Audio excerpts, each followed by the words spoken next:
Ladies and gentlemen, this is David Mirikitani with another episode of Weighing In, brought to you by USA Wrestling, the national governing body for wrestling in the United States, and by Nike Wrestling. Go to athleteps.com for all of your Nike and USA Wrestling branded gear. Joined today by my good friend Mark Ostrander. Grant Turner, I think, is joining us in about 25 minutes. Marco, good morning. How are you, sir? Good. How are you, Dave? I'm good. Is it really hot in St. Louis right now? Because I was just been getting pelted the last few days with 100 plus degrees and humidity about 90. 102.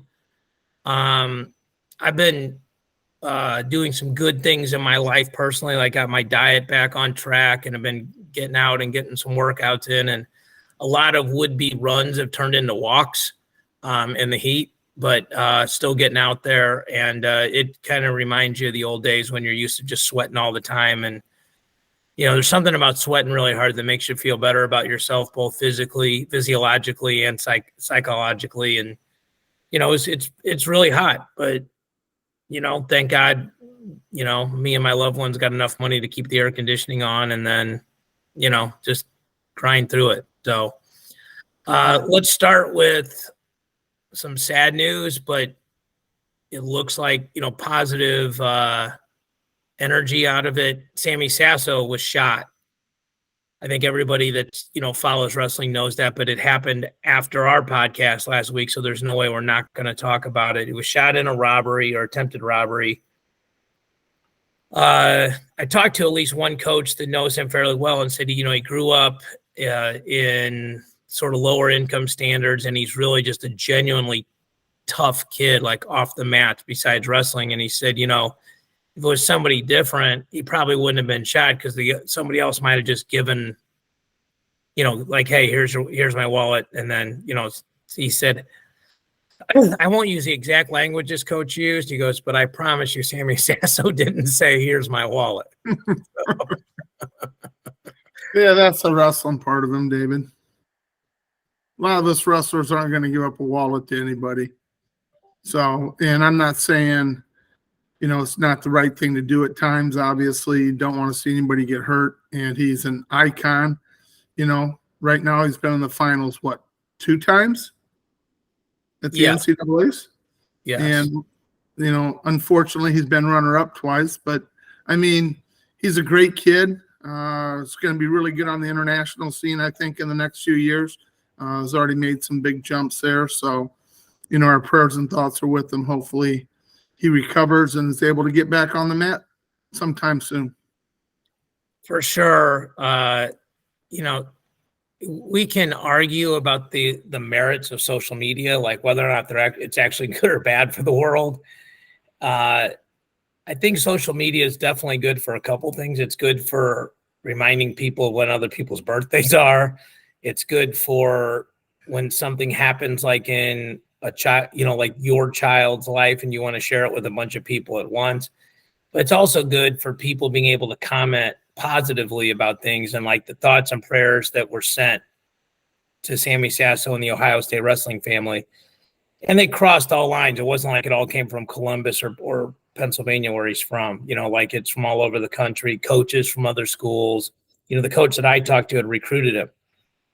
And he's like, he's such a good kid, you know, like things like that sort of supersede, well, we're trying to figure out a way to beat you in this match or that kind of thing. You know, it supersedes the laundry is the phrase I like to use. So, you know, just because it looks like he's not going to die doesn't mean that he still doesn't need thoughts and prayers to, you know, recover fully. And, you know, I guess, you know, who knows if he'll come back this season or not. He obviously has the best reason in the world for a medical red shirt, you know, if he chose to do that. And you mentioned something, I did sort of tie it back to wrestling and step away from the humanity side of it. He's really developing on the freestyle side. You know, when you beat Alec Pantaleo 10-0, and at one point Alec Pantaleo was the number 1 guy in the world. Yep. And it wasn't like 9 years ago. You know, it was like a year and a half ago. Like, that's significant. So, and he's young, you know, he's young for the freestyle game. He's older for the folk style game. Sure. And that's one thing one of the reasons I fell in love with this sport and continue to do this, David, is because of the wrestling community. I mean, I'm not a big Ohio State fan because they compete against a school that I really like. But I would not want anything bad to happen to any one of their athletes. And you want wrestlers to be successful. You want to see great matches. You don't want anything bad to happen to any of them. It doesn't matter what school they go to. You know, that's just the wrestling community. We want to see the best possible matches. We want our guy to win, but if he doesn't win, we just want to see really, really good wrestling. And Sammy's been able to provide that his whole career since he's been at Ohio State. Yeah, certainly nobody in the world wants anybody to be shot. But I mean, I think to your point, like, you don't want anybody sick or, you know, like whatever, which is a really good, weirdly, it's a good segue for, we're going to come back. GT is going to come on and talk to us about U20s and all that stuff. But a general comment about U20s was a bunch of those people were sick over there. Okay. And it was not mentioned. It was not used as an excuse, but Kennedy Blades, they said it was so bad she had to go to the hospital. I think she was like 6 pounds underweight, you know, which, and, you know, listen, like, I'd be happy if I lost 6 pounds in a day, but, you know, like, I need to lose 6 pounds in a day. She doesn't. And, you know, to have it in the middle of a competition, you know, like I'm friends with a guy on the Missouri team. The kid had food poisoning at Fargo. It's like the worst time of the year to, you know, like, you're trying to make money, but she's at the Worlds, came back and take third, and you said off air, you observed something in her match. And so, you know, tell me what you were saying about that. Yeah. And it was, you know, it was the semis, and she had kind of rolled through a couple opponents, and then she wrestled whoever it was. I can't remember exactly who she wrestled in the semis, and she just didn't look the same. She got basically run over by a girl that had probably not near her talent when she's on. So you kind of wondered what was going on, because I gave it a second look and I'm thinking, what is she doing? Why is she performing like this? This isn't what I've ever seen from her. You know, where's her double leg? You know, she can score at will when she wants. And she was doing it half, you know, how we used to say in the wrestling world, half-ass. You know, she wasn't following through. She was just kind of lunging, and then the girl was scoring on her and turning her. And I mean, it was a nightmare. And, you know, then it comes out later she got the bronze, which I was happy that she came back and got the bronze. I thought, well, maybe she just had a really bad match or wasn't feeling great, you know. And then finding out she was in the hospital for food poisoning, it made a lot of sense. Well, when you get to be our age, almost you've had food poisoning at one point in your life. Like, it's just what happens. And it's tough to get out of bed, you know, much less to wrestle somebody who's world class. And when you're at the world championships, everyone is literally by definition world class. So it's very interesting that I think it says more about her that she didn't say anything, you know. James Green was the one that kind of said about a lot of them. And then I think, you know, somebody put it out about her. And so then she said, yeah, it was true, you know, but just, and, you know, we mentioned this a couple of weeks ago. Like, I had one opportunity to wrestle on a world team and it didn't work out. Like, I think we're so spoiled. Like, some of these kids are, you know, like Kennedy Blades was wrestling Adeline Gregg, you know, so it's like, well, just U20s, right? Like, it's not seniors. Yeah. You know, well, most of us, 99.9% of us were never good enough to have made a U20 team, you know, and the ones that were wouldn't say, well, it's just a U20 team, you know, like, so Sure.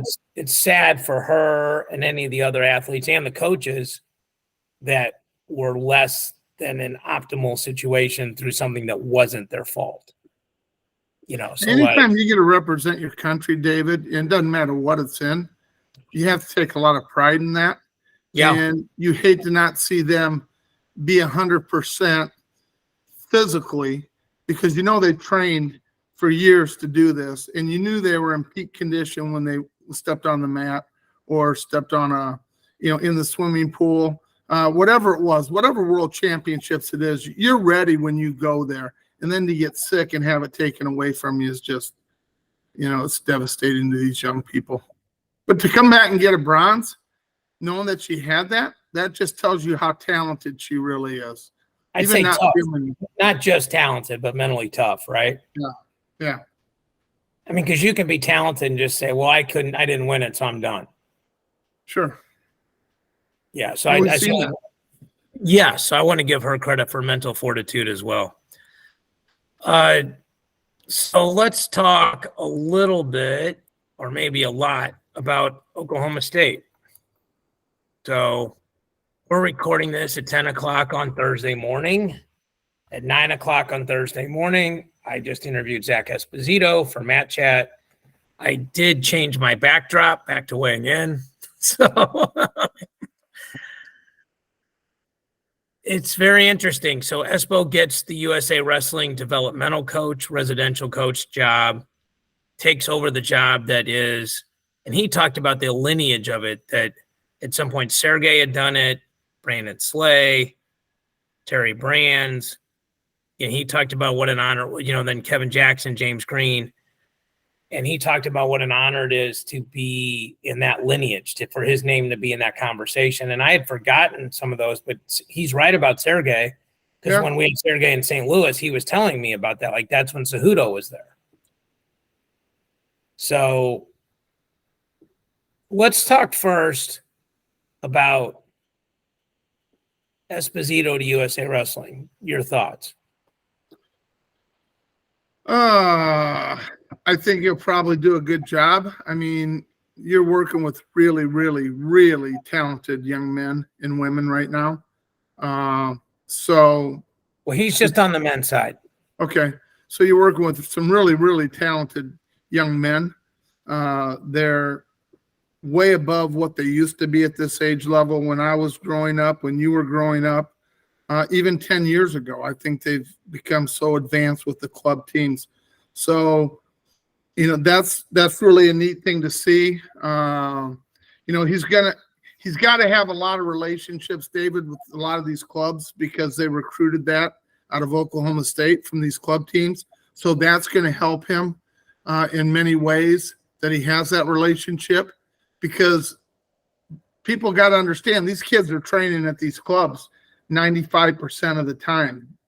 They're only going to use the Olympic Training Center for maybe 2 or 3 weeks out of the year to get ready for big events. But the rest of the time, they're in these clubs preparing for this. So to have a relationship with those clubs is going to be huge, and he does have that. So I think he'll do a good job. I really do. It still kind of baffles me what Oklahoma State's doing with him leaving and somebody else coming in that was a head coach, and I'm kind of confused, but maybe you have a little more insight than I do, because why would you have a head coaching job at a Division I school to be an assistant head coach at Oklahoma State? I just don't get it right now. And I know Oklahoma State is one of the the three mainstays of college wrestling. You got Iowa, you got Oklahoma State's basically number one with the most national championships. Then you got Iowa. Now Penn State's made that in the last 15 years. They went absolutely bonkers. So you got to put them up there with those three schools. But I don't think there's anybody else even that close over the length of the sport. So I guess maybe, giving up head coaching job and then going to Oklahoma State. Maybe he's let's go on that side of it. So, like, I after talking to Espo, he seems really rejuvenated to me. Okay. Like, his energy levels seem very different. He's very, very grateful for his time at Oklahoma State. He talked about the city of Stillwater. He talked about how, like, John Smith's daughter was the flower girl in his wedding. He talked about, spending Christmases there and things like that, and the relationships he's had and will continue to have, but in a different way, with these people that have been super meaningful in his life. Okay. I think he'll do great. I also think USA Wrestling has set that job up where a lot of people could do great. I think he'll be one of the people that does great, and he probably do better than most, but that is not a job that is in ruins. Okay. Agreed. 100%. I mean, we're on USA Wrestling's airwaves, but I want to give USA Wrestling credit and DAP for that, because give them their flowers, because that's a job where it's set up for success. Okay. You mentioned the clubs, the RTCs. Not all these clubs are RTCs, but nonetheless, they're clubs, and that are winning at a very high level. You know, like we saw, Fargo is such a good indicator of which clubs are doing well. So, you know, you see like the Askren Club and the Pinnacle Club and these clubs all over the country. Okay, so I don't want to short anybody, but just Sure. people everywhere, like Young Guns and My Wrestling Club. You know, these different places that are killing it, and they're all training together. So Espo mentioned that one of his goals is to build relationships with kids so that if their personal coach can't make it, that they'd feel comfortable having him in his corner, and that even if their personal coach can make it, that they'd be comfortable taking input from him. And like Cornell Robinson is a very good friend of mine. Yep. And he's had multiple guys on the world team, and he's been an age group coach. You know, but like James Green has a role in Luke Lilladale's corner. It's not just Cornell. So like they're working those things out. And so like what we talked about last week about the 3-man mechanics in a corner, I think if you're a coach that coaches freestyle or Greco, or if you're a team leader, you need to watch that. It's not because of what I said. It's more about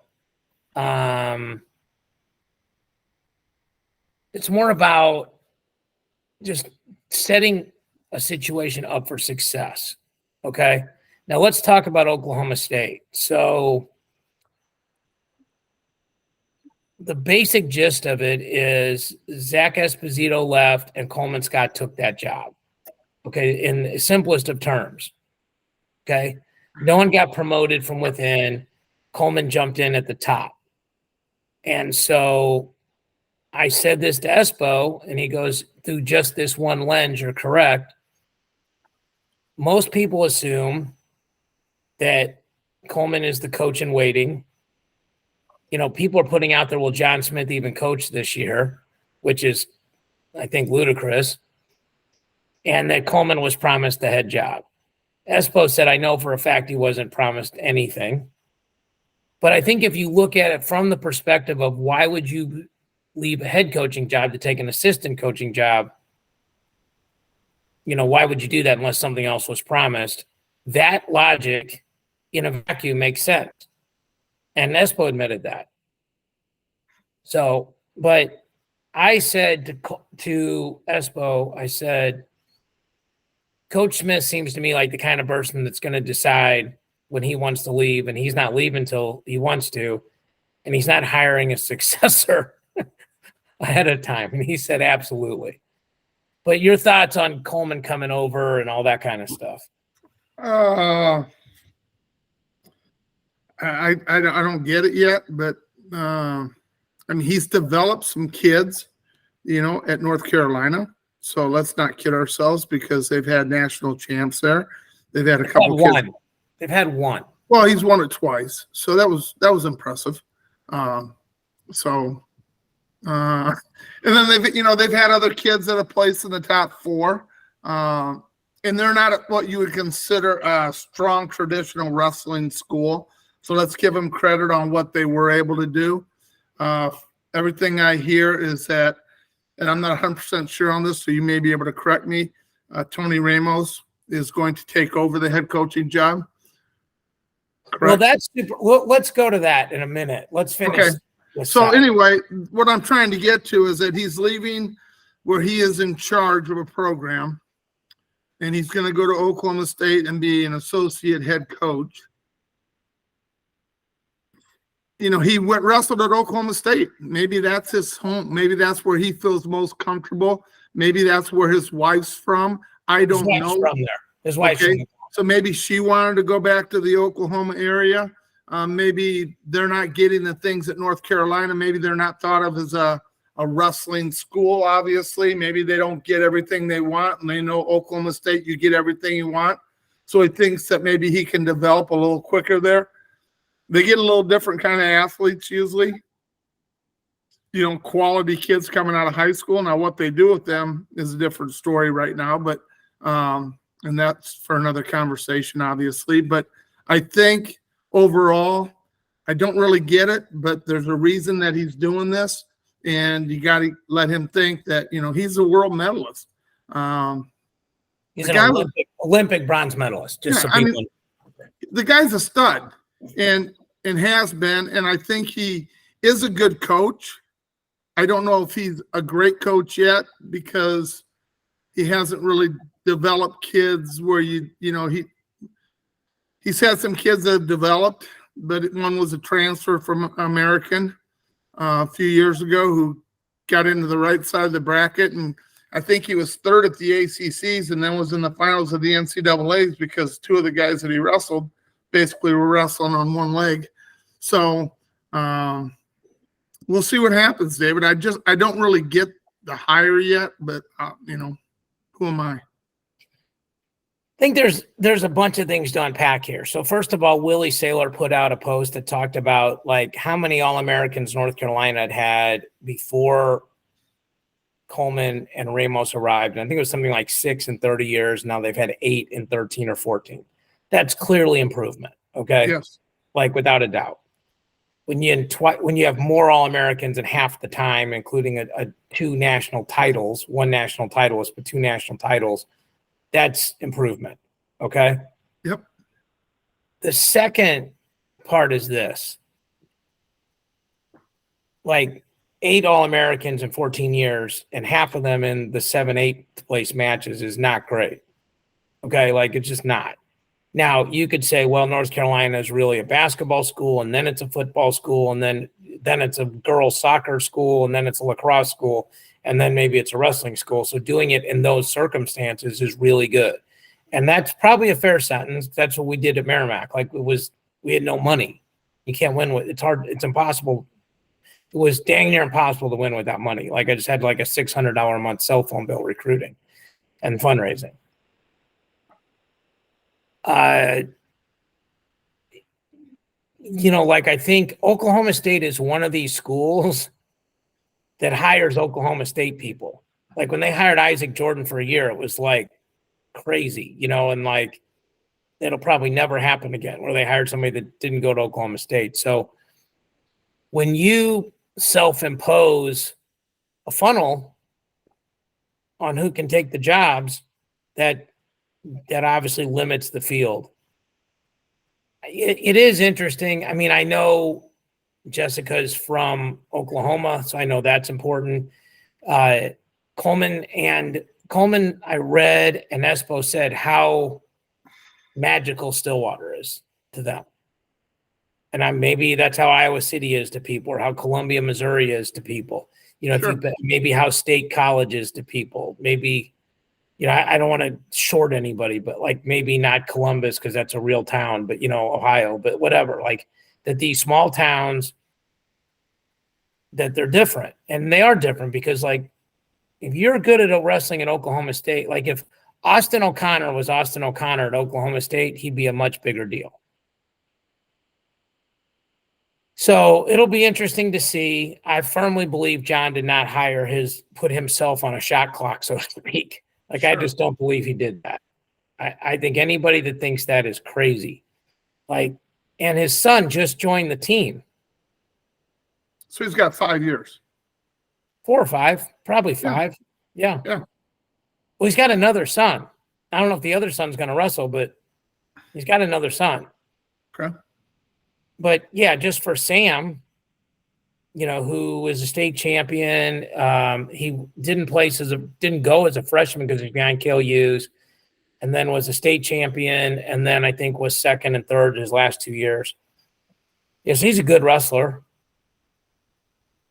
I just don't see that that John hired a successor. I also think, you and I talked about it off the air, Oklahoma State should be better this year. If for 2 reasons alone, Dayton Fix theoretically should go from 4th to 2nd. That's 2.5 points more. And Izzy Olenek, if he can take 7th again, like he did for Northern Illinois, that's another 6.5 points. So that's basically 10 points more. Okay. Yep. And then you have several weights where they didn't score at all last year because of injuries, hurt, not very good, whatever, that you would expect they could score at least 2 points. And so if you said Oklahoma State got 20 points better, I don't think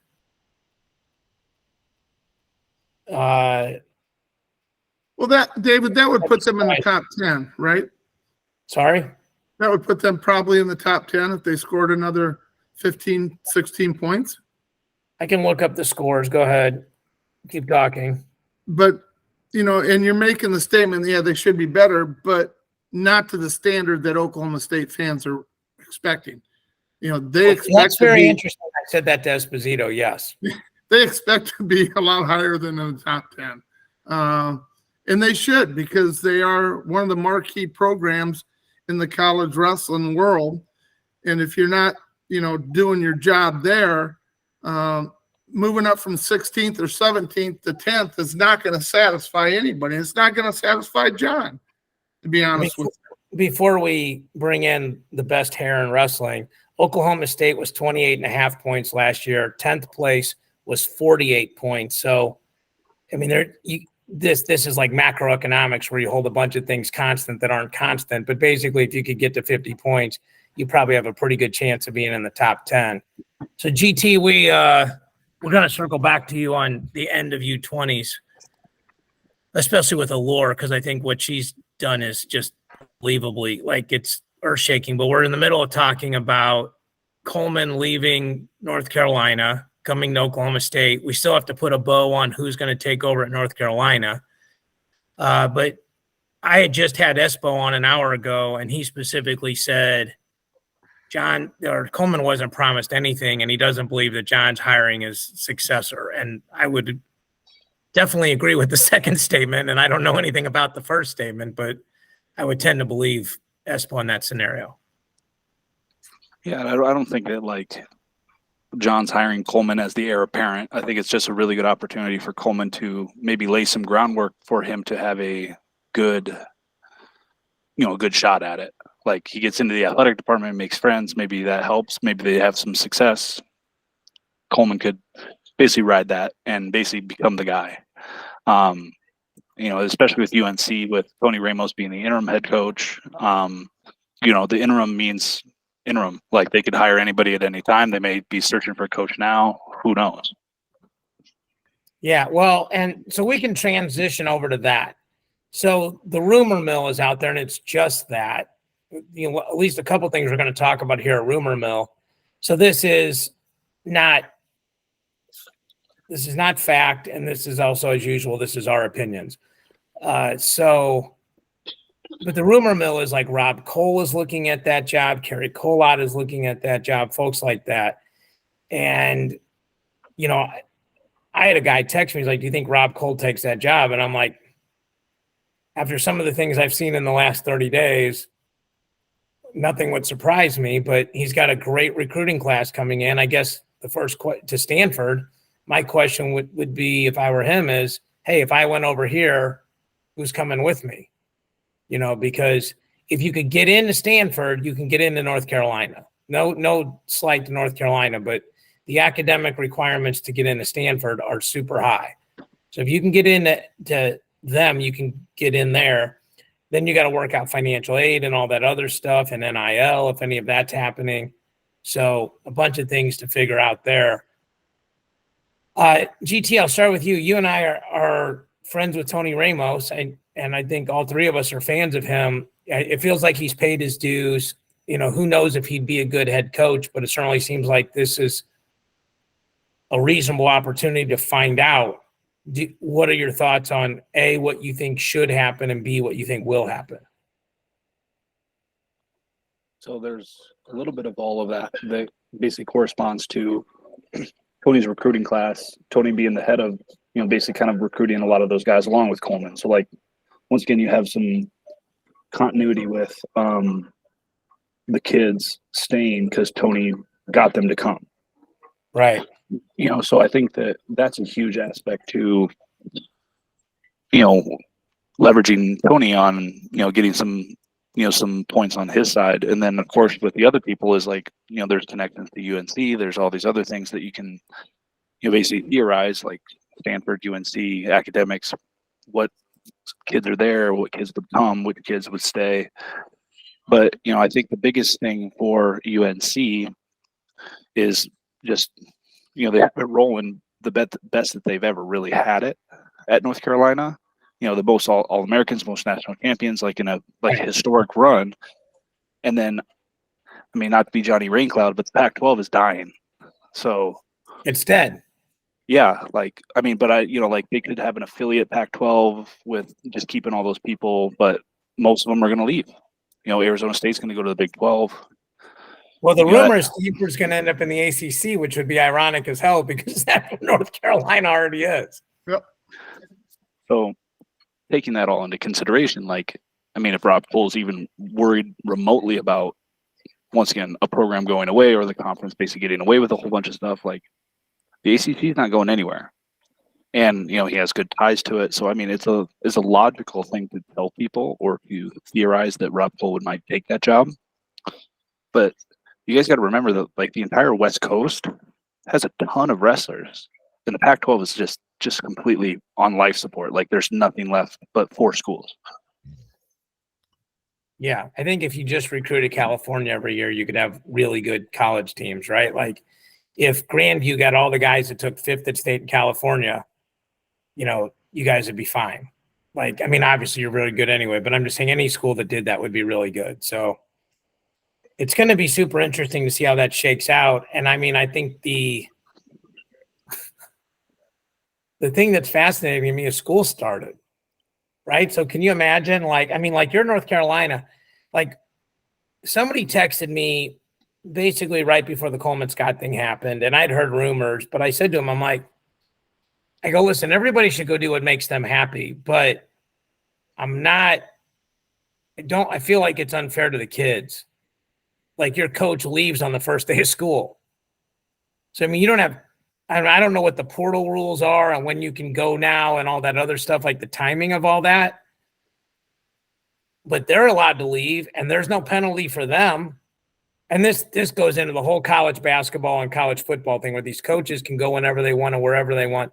And if the kids want to follow them, they get penalized. And the argument is, well, you signed with the school, not the coach. And my argument is the school didn't call you, the coach did. The school didn't recruit you, the coach did. Your relationship is not with brick and mortar, it's with a human being. So I don't resent. I'm friends with Coleman.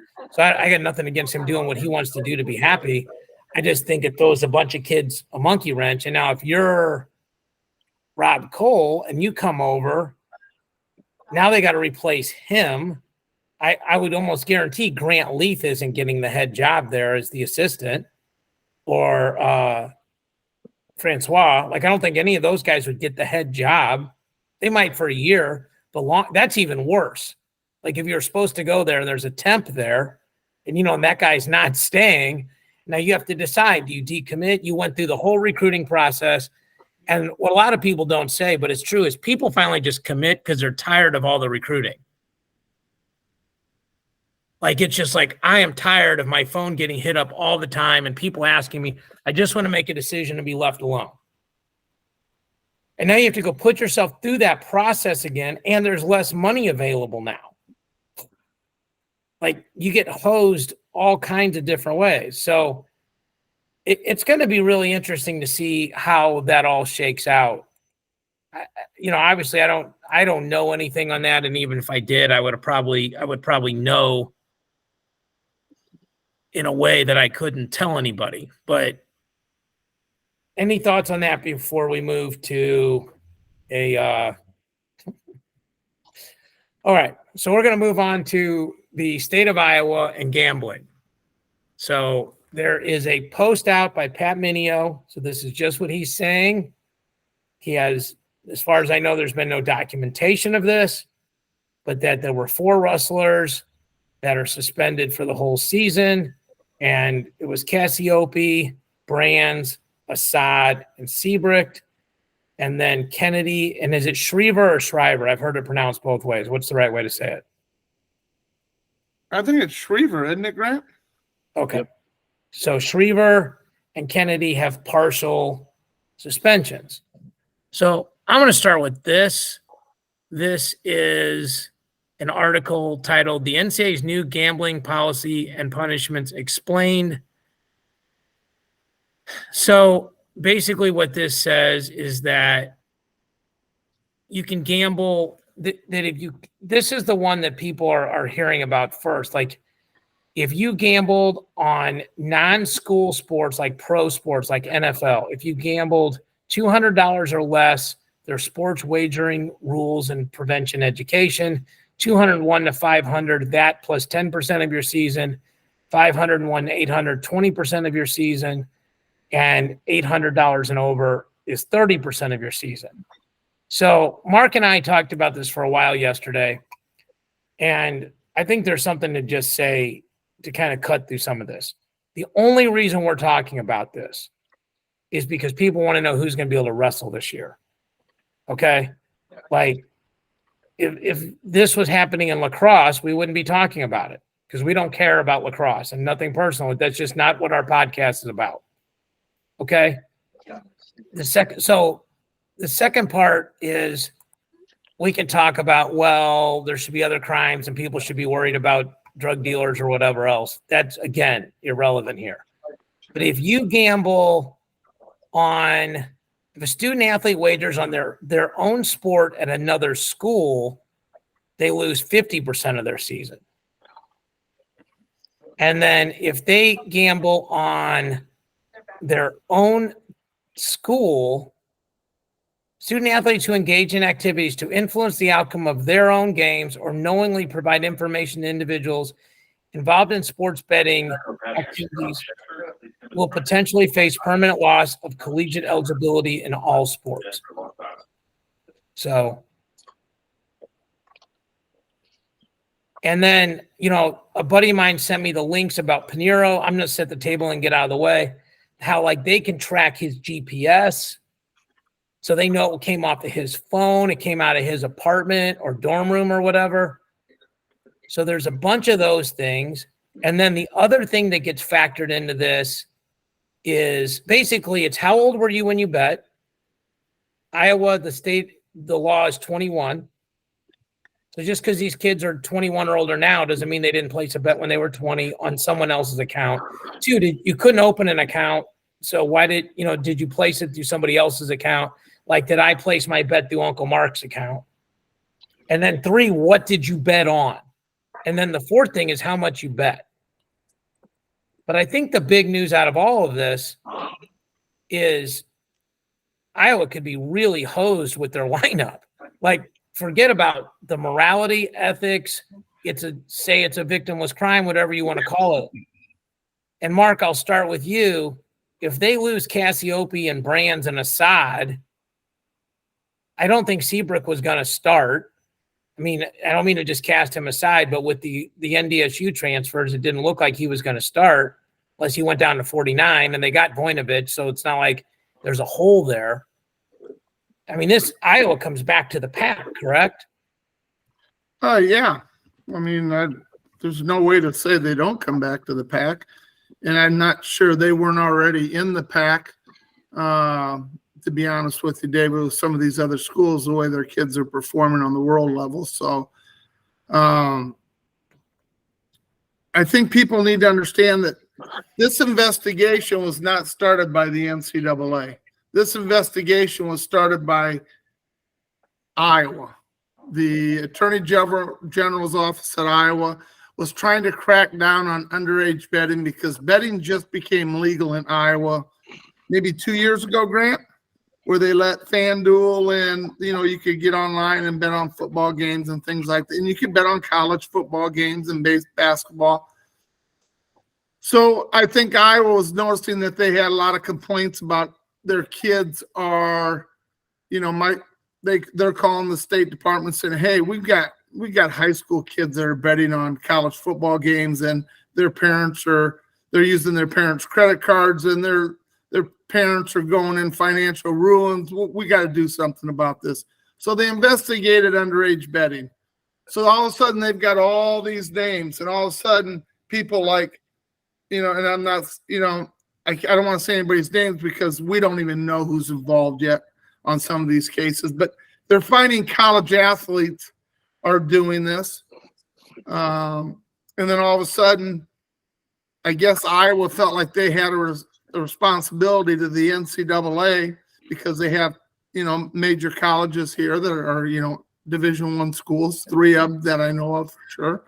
So they probably turned that over to the NCAA saying these kids have been involved in college gambling and they're betting on colleges and professional games. We just thought you needed to know. So then they started looking into it, and they're getting all their information from what I was doing and in their investigation. So I don't know where it's going to end up. It's a mess. But, I don't want people to say, well, this is happening at every college. Well, yeah, it's happening at every college. It's legal. Kids are going to gamble. We're giving now these kids thousands of dollars that's not related to tuition and books. We're just giving them extra money now for their name, likeness, image. And so they're having fun. They're doing things that, they're betting on, professional games. They're in fantasy leagues. They're spending money. And I don't know where it's going to end up, but it's not going to be good for the state of Iowa. I'm telling you right now, in any way. GT. Well, I know that, we discussed that, a lot of the other sports and other things in intercollegiate athletics is outside of the purview of our podcast. But there's a lot of other athletes that are being, I would say, scrutinized or even in these probes for, whatever betting. So, I mean, we specifically talk about wrestling, which once again, you only have 10 weight classes. You only have 10 guys. And it's like, if you hit some of those starters in a certain manner, like you take 5 of those guys from Iowa's lineup, there's just not enough depth and there's not enough roster space in order to rebuild that All-American status with just backups. In football, you might be able to have another 5-star recruit or another 4-star recruit behind a defensive tackle that might be able to make the jump and, be the starter or whatever. But there's a lot of different things that are happening in the state of Iowa when it comes to this betting probe that is affecting legitimately only 2 of the universities in the state. It's Iowa and Iowa State. They haven't necessarily I haven't seen anything, Mark, yet quite on any of the other colleges, Division III, Division II, NAI, JUCO, or even Northern Iowa, which is a 1AA, or Drake, which is a 1AA as well. It's mostly been focused on 2 of the big state universities, which are, the Power 5 programs. So that's why it's such big news in the sport of wrestling between Iowa and Iowa State, meaning both top 10 programs, one vying for a national title in Iowa and Iowa State right on the verge of, basically getting a trophy or winning a national title in the next couple of years with the teams that or the recruits that they get. So there's just so much turmoil between what the state is doing, what the NCAA is doing, what all of the, whatever it is, under $200, 200 to 500, over 1,000. It seems very arbitrary numbers. It's once again, if you're a betting guy and you go to Las Vegas and you're like, well, I'm gonna just play $100, and you do that twice, all of a sudden now 50% of my season's gone. Yeah, I was telling you, if I get what you're saying, and I had a conversation with a buddy of mine, and it was theoretically, let's say you started with $100 bankroll and you won, and then you lost, and then you won, and then you lost, and then you've made all these bets, but you haven't. You're breaking even minus, and this shows that I know a little bit about gambling, but minus the juice. When you bet, if you win your bet, and if you lose your bet and 10%. So if you did that, every 10 bets, you'd have to reload. But you could have bet, if you're 11 and 10 on your bets, you break even. That's it. Because you make 1,100 and you lose 1,000, which is 1,000, plus the 10%, another 100. So if you go 11 and 10 in your bets, then you broke even and you have made or lost no money. You've made 21 bets and you've bet $2,100. Now, I have not seen this anywhere, and I'm not even saying it should matter, but theoretically, it's very weird that you could go 11 and 10, literally be net zero. There's no tax evasion. There's no nothing. And you're even, but somebody that bet twice and lost $200 is in more trouble, or somebody that bet $800 is in the same amount of trouble and they lost money. So, I mean, from the wrestling perspective of it, it's this. We did the 2024 returning points. This was before anything happened with the portal. So Iowa had Nelson Brands was returning 10 points and Cassiope was returning 14.5 points. And so that was 24.5 points. North Dakota State is returning 25.5 points. I would guess almost all of those points are Caliendo and Franek. So you could argue they're at a push. They're right back where they were. Okay. You'd have to subtract out the 1.5 points and 1.5 points they brought back at 57 and 65. So they lose literally 3, 13, 27.5. They're down net 2. That keeps them still at the same tier where they're there with North Carolina State and Virginia Tech. Obviously, a lot of people think certain schools are going to move up or down. Like if you think of Buzakis is going to place that didn't wrestle last year, then Ohio State's going to place, like Arizona State with Richie Figgs, stuff like that. But on paper, they stay the same. But if you add Nelson Brand's points and you add Cassiope's points, they felt like they were in a really good position to take second again. Now, not so much. So we got somebody in the background over your shoulder there, GT. Not much I can do there, brother. I gotcha. He's just popping in and out on the graphics. He looks like the guy walking in the Field of Dreams. Yeah. Wait till you get back to Iowa. Yeah, exactly. So there's a point that, David, I don't think we made yet. All these other college coaches now in college wrestling are going to sit down and have a meeting with their student athletes. And they're going to say, if you are on FanDuel, if you are on any of these gambling websites, get off it. Do not do it. If you want to go bet on a game, go to a casino, put your money up, get your ticket. If you win, you go cash it. So we can accommodate all of our guests. Now, if you need some assistance stowing your items, we do have closet space up here at the front. We're also happy to accommodate. okay. Agreed. The other thing that was talked about is the school's code of conduct. Okay. Now, I don't know what Iowa's is, or Iowa State's, but if a school's code of conduct says you can't gamble, then that's another set. Like there's almost like what the law says, like the state of Iowa. There's what the NCAA says, and then there's what your school says. The thing that's interesting to me about Pinheiro is he's got like criminal charges. Now, I mean, I certainly think like somebody was reading to me, it's like an aggravated misdemeanor.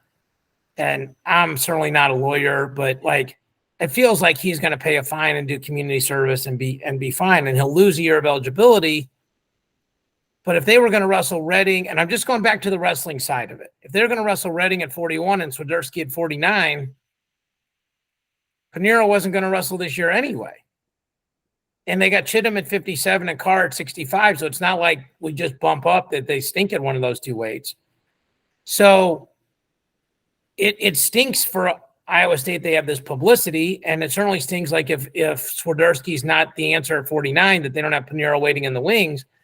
But the impact on Iowa State is significantly less than the impact on Iowa. Now, I had somebody who I really respect say something to me, and I'm going to respectfully disagree with it. Somebody said, well, hey, Terry or Tom Brands could lose their job because Nelson Brands is one of the guys involved. And if you can't keep an eye on your own son or nephew, that's a different situation. I would say this respectfully. That kid's living on his own. He's not living under his dad or uncle's roof. We've all coached. It's impossible to keep track of 35 kids because if you did, nothing bad would ever happen. And bad stuff happens all the time. All you can try to do is create a culture where that behavior, any kind of behavior, is discouraged, and create a scenario where if a person breaks the rules, that there are team rules. Like I'll use Grant at Grandview. I would assume that Nick Mitchell has some sort of rules. If you skip class, there are some consequences.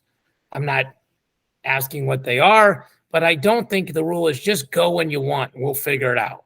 Okay, I'm pretty sure that's not Nick Mitchell's rule. I'm sure there's rules about going to the bars.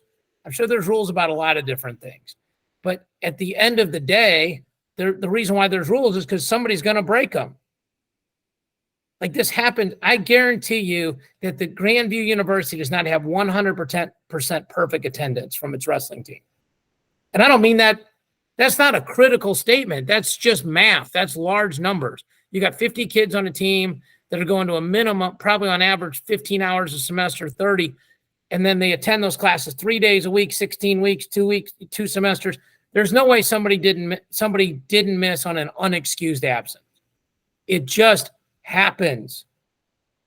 Now, I get that this is a bigger deal than somebody hanging out in the quad and not going to college algebra. Okay, I get that. But it's not like Nelson Brands is being accused of murdering someone. He's doing something that, if he did it, he's being accused or being mentioned in something that a bunch of people do. And I guarantee you, if Tom or Terry asked him, are you gambling? He said no. Because if he said yes, they'd be like, stop that. Stop that immediately. I mean, it's also convoluted because, like, Mark and I were talking about a GT, and we're pretty sure all the guys that potentially could lose a season are over 21 now, but they might have gambled when they were under 21, and then they would have had to gamble on somebody else's account, like Uncle GT's account or something like that. And that's a whole nother thing. Like if you're doing something, you know, it's like if I'm sending out nasty emails or Facebook or IG or X posts under a surname, it's because I know what I'm doing is wrong. So I think the wrestling side of it is this. If Iowa doesn't have Brands and Cassiope and Assad, that has a huge impact on the team race. I think that's something, whether you root for Iowa, live in Iowa, root against Iowa, whatever else, it's going to have a huge impact on the team race. And then you might see some people sooner rather than later, like maybe Gabe Arnold goes right now. Like, I mean, and I know Gabe, and I'm sure he's not scared to go right now. In fact, he was challenging Starachi for better or for worse, whether that was a good or bad business decision or not. Well, I'm just saying, but like he ain't scared. But it changes a lot of things on that team. And it also, especially now with there only being 3 trophies, it changes, you know, like Mizzou, Cornell. I mean, those in Ohio State, North Carolina State, VTech, those kind of schools, Michigan, Arizona, ASU. ASU wasn't in the top 10 of returning points. They were 16th, but they bring back Figs. And if you plug Figs in at 3rd, then they become 7th. And then they bring back an All-American at 57, David. Yeah, and if you bring back Teamer, then they're right there. Yes. Yep. If you gave them each 10 points, then they'd be right in that echelon with Iowa, NC State, and VTech, and Ohio State. And, you know, it goes Penn State by a mile, then Mizzou, then Cornell.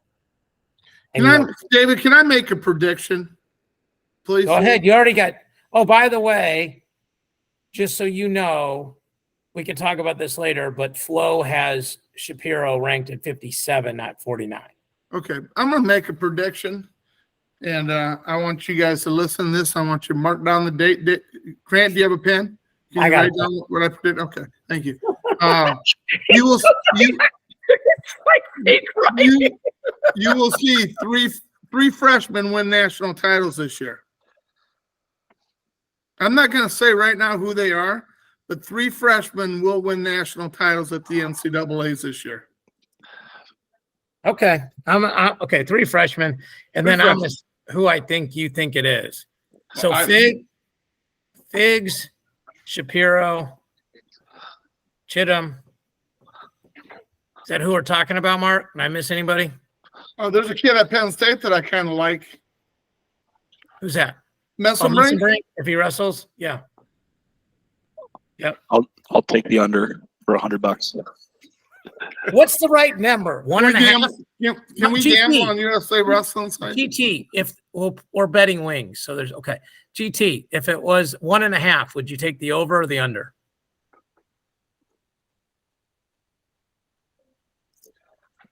I'd take the under. But that's the right number. That's the fact you had to think about it. I think 3 is the right number.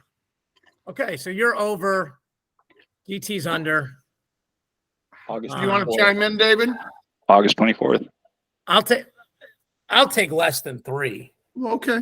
Just because I think there's a chance that Shapiro and Chittum are at the same weight, so that knocks one of them out. I think there's a chance Messenbrink Olympic red shirts. Shapiro's going to be at 49. I pretty much guarantee he's going to be at 49. Okay, I'm just telling telling you. 49. Figs has already beaten Ramos, so Figs is probably, I would say on paper, probably one of the favorites. And I just like the situation he's in. I don't think 25 is going to be the strongest weight class in the world. I think he comes in. He's already beaten a lot of these guys. He has already won world medals in freestyle. He's the real deal. And I think I think Chittum, Messenbrink, one of them at 57, could definitely win it. Yeah. But it is August 24th, so let's just write that number down, name down, the date down, and the number of 3. What I love is this. Mark acts like we're the only ones that own pen and paper or can put a note on our phones. Like we're his secretary now. He can't put that down. Like he can't just put that in the group chat. like, as the senior elder statesman of the group, we're supposed to, take notes for him. All right.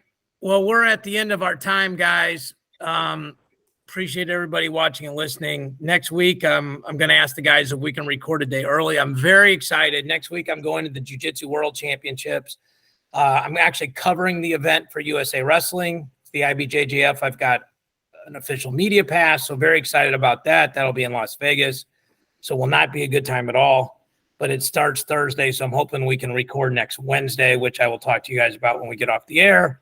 But for Grant and for Mark, I'm David. Thank you guys for watching and listening.